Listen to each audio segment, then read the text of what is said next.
Magkakaiba ang katangian ng mga naghahain ng Certificate of Candidacy para sa pagkakongresista sa Metro Manila. May mga veteranong politiko, may baguhan, pero meron ding COC filer na isang Gen Z teacher. Yan ang ulat ni Mela Lesmoras. Nakakaapat na araw na ang COC filing sa COMELEC NCR sa San Juan City para sa mga nagnanais tumakbo bilang kongresista sa Metro Manila. Pero hanggang ngayon, wala pa rin naghahain ng kandidatura mula sa 6 na lungsod sa rehiyon. Kabilang na riyan ang Pasay City, Pasig City, Marikina City, Mandaluyong City, Muntinlupa City at Valenzuela City. Kaya naman, paalala ng COMELEC NCR, huwag na sanang magpatagalan pa ang ilang aspirants at maghain na ng COC sa lalong madaling panahon. Bukas ang ahensya sa pagtanggap ng COC kahit weekend. Open po tayo on Saturdays and Sundays or October 5 and 6 for the reception of the Certificate of Candidacy. Mag-start na rin tayo ng 8 o'clock hanggang 5 o'clock in the afternoon.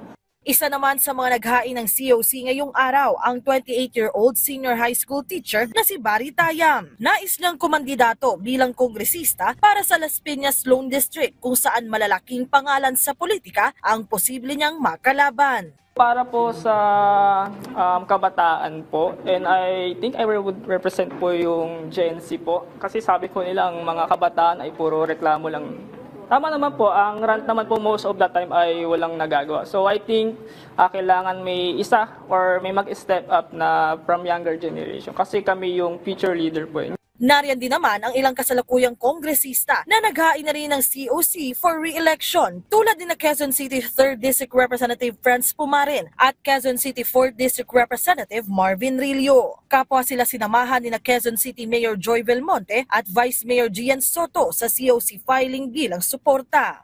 We still have some pending House bills, especially yung anak expanding yung 4-piece natin, yung I will amend yung Republic Act 11300, and right now it's in the committee hearing na rin, ready for discussion sa rules yung free medical check-up sa lahat ng Filipinos.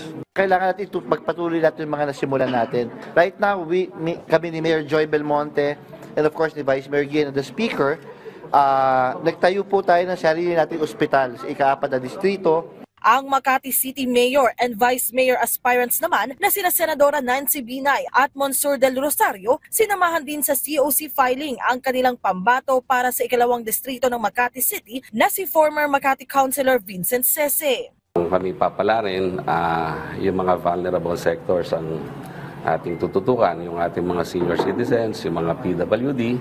Bukod sa kanila, may ilan pang naghain ng COC tulad ni former Congressman Edgar Erice na nais muling manungkulan bilang kinatawan ng ikalawang distrito ng Caloocan City. Magtatagal ang COC filing hanggang October 8. Mela Lesmoras para sa Pambansang TV sa Bagong Pilipinas.